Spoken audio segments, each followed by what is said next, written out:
Okay, the point is, We you don't want pull this to up the get bill out of and you can control. read the bill. So, and like was pointed out here very accurately, there are going to be people who are voting their constituents. Like I say, in Butte, you're probably not gonna have an A-rated person if he's actually a Republican elected out of Butte. Because there's gonna be a bunch of partisan bills there that are local bills that the constituents want. And that's fine. But when you get into a conservative district and you're elected by large majorities of Republicans, then you probably better look at the Republican platform, because if you don't agree with the Republican platform and are voting against it, you better run as a Democrat. And since you put my picture and my name up Nancy. there. No, Nancy. my name up there. Nancy. No. Let's wait. Yes, Let's wait. my Just hold the picture. bill up. Would you please show my vote on the pain-capable bill, House Bill 500? We don't, we're not. Would you show my vote on the provision of information before performance of an abortion? No, that's a Finney. No. Me as a taxpayer. Incredibly Nancy, disrespectful. just sit down Excuse for a me. minute and I'll answer your Let's question. knock this off. Yes. And I'm gonna say this, you do not have a freedom of speech right in this club. This is a private organization. This is a private organization. No And people freedom do of not have a speech. right to She disparage runs the other meeting. people. And he doesn't get to tell things that are not true. We invited him here. Everything I've said is true, Yes, I know, Nancy. because they would Nancy, not you let know me better speak. than Hey, knock it off, damn it. You all sound like a bunch of damn Democrats. Exactly. That's right. Let people finish the sentence, for Christ's sake. I do have something important Let to him say. speak. I represent the state, I represent the state pachyderm party, the state pachyderm organization. I represent those state and that is. Okay, we'll handle questions after a bit here. Yes. We'll let Nancy bring up her points and I'll answer them at that point. Let's go ahead and see, what I'm explaining here is what this program is. You can like it or dislike it. It's entirely up to you. You can go and study it, you can disagree with it, you can do whatever you want. Like any other analysis group that's being done. And this one, again, I want to emphasize, it's done to show those who vote against the majority of the Republicans in the legislature. That's the bottom line. Beyond that, I'm not going to take a position on any particular bill where it's for or against. It's up to the voters to know. Thank you. So what we're doing here, we just had, here's, okay, you got a different one. This is the worst Republican in the House. So she's not in this district, so you'll be okay. I'm not picking on anybody in this district. But let me add in this. Miss Custer, the whole time she's been in the legislature, has usually, this year she was 99.5% voting, however you want to say it, with the other side against her own party's bills. But in the past, she's been as high as 109% that she went over. And she comes from a district that's a 70-30 Republican district. Now, how does that look? I mean, Her constituents should at least know where she's going. Then they can go and pull it up and decide whether they agree with her. Maybe they agree with all of her votes. I don't know, but they should at least know that she has been opposing the Republican majority. And that's the issue that we're really pointing out, and that's the whole purpose of this thing, is just to stop this nonsense of people going back to their home district and telling everybody how conservative they are, when actually they're voting for 40% increases they did during my term for increased government spending. That's right. And that's the bottom line. That's what we're really, what this whole thing is about. The point is you can go ahead and click on the bill, you can read it and decide for yourself. Total transparency. We're only talking about 232 partisan bills. That's how many of the 800 so bills. A lot of them, and I'm sure Nancy did a wonderful job. I'm not criticizing her from that. She voted for a pro-life bill and everything else. Those were non-partisan bills. They had a majority of people supporting it. what he's saying is they were supported by most all the Republicans. This is crazy. Right? This is crazy. This is for Valley County, we know different. Wow. You did probably mistake that. It's a Democrat. That's the tough to consider. Quick point. Now, listening to all of this, my little engineer brain can only come to the conclusion that democracy is a suicidal form of government. Thank you very much. You want me to break down these other numbers? Yeah. I'm gonna let Lonnie go ahead and go through what we were actually doing as we went through the numbers. Okay, like I said, the only way you could get to the Democrat side of this is by going back and looking at the votes, the vote tally on all the bills out of these 232, which I did. I've got a whole notebook here full of all of them to register those. And I just did it as a comparison. Again, I'm not taking sides, I'm not pointing blame. All I'm doing is telling you what the numbers were. Because we essentially had 3 caucuses in this session.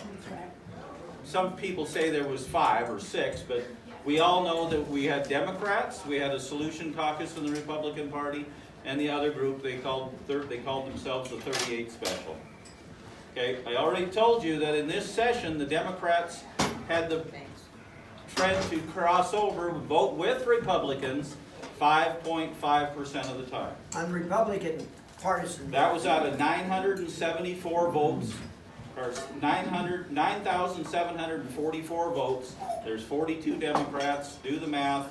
They ended up crossing over 536. It's 5.5%. Now, I already explained that a lot of it was in those few, a handful of kind of oddball bills. Now, if we broke down the other parts, we had the 38 special. That was the 38 group of Republicans The that majority tended of the Republicans. the majority out of the 58. The 38 of them kind of didn't always stay together, but here's out of their group for the 232 votes. That's 8,816 votes. There was 745 crossovers. That comes to 8.4%. Then we had the Solution Caucus. If you break them out separate, there was 20 in the Solution Caucus, roughly. Some say 18, some say 20. And that totals out of that group, out of the 232 votes, 1,445 times voting on the other side, or voting opposing leadership, if you want to place it that way. So their ratings on that was 31.1. Wow. So what that showed me was that there was not only a division and 2 caucuses in the Republican Party, they were extremely different. Now, some of them want to say, well, the other group's all extremely right. Well, I don't know about that. I don't think so. But the worst part of all of this, guys, is that we're here and we've got a lot of hard feelings and bickering, and our state is predominantly controlled by Republicans, but yet it's not. That's right. We are being ruled by the second floor governor's office every time there's a Democrat and a Democrat minority. So actually, when you look at that, with the 38 special, 8.4% crossover. The Solution Caucus, 31.1. That's almost 4 times more likely that the Solution Caucus would cross over and support a Democrat bill. This is what is, I think, that is very, very important for people to understand. And so that when you start selecting in your primary, this whole thing is designed for the Republican primary. I mean, that's what the purpose of it is. So when people get into Republican primary, they can take a look at the voting record. And you know, Nancy had a great record for the first 3 sessions. And then when she got into the special session, all of a sudden she started jumping over and supporting. So I give her credit. I give her credit for the fact that she was A-rated in 3 sessions. It's meaningless. It is meaningless. Well, it's all relative You anyway, have to so. answer the questions. Well, one more comment before we go further. I mean, again, because of the division and what happened and I mean, everybody's aware. They talk about the schism or the chasm in the Republican Party. But this is a statement that Steve Bullock is running on his Twitter account, his Facebook account, and everywhere he can on his bid for President of the United States. And he is basically thanking the Republican Solutions Caucus for helping him pass the things that he wanted. That's right. And that's why he's saying, as a Democrat governor, he can go on to be the president and do great things because he was able to control the Republicans in a Republican state. But of course he would say that, he's running for president. I get that, but it gave him enough ammunition. That's the main ammunition that we're dealing with. And I think that's the frustrating thing. I watched Schweitzer, as I pointed out earlier, 44% increase in spending because of Republicans that were going over and voting for these key bills.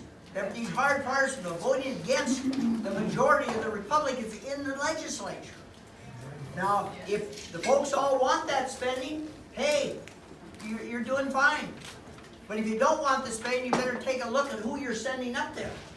And this is why I'm traveling around as, I thought I was out of the, I got out of the legislature, I was gonna go do my own thing and forget it.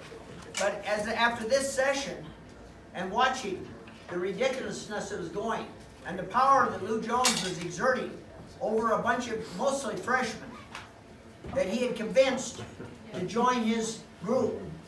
And Lou's a very bright guy. I mean, Lou there's nothing dumb about Lou Jones. He's in control. He wants to be, the rumor in hell anyway, he wants to be budget director. If Fox gets in, he'll probably be budget director. If Cooney gets in, he'll probably be budget director. He's playing these cards real well. But the other legislators that are following his lead and are supporting these bills, that's what we want the voters to know. So when they start looking at the next primary that comes up, in the Republican primary, they need to look at the record. And we'll go back to 2005. Anybody that's been in the legislature, you can go back and see what the record is. On partisan bills, did they cross over and support all these other bills? That's great. They support them. They have their position. You can go to the NRA listing, you go to the Right to Life list, the Family Foundation. Those are all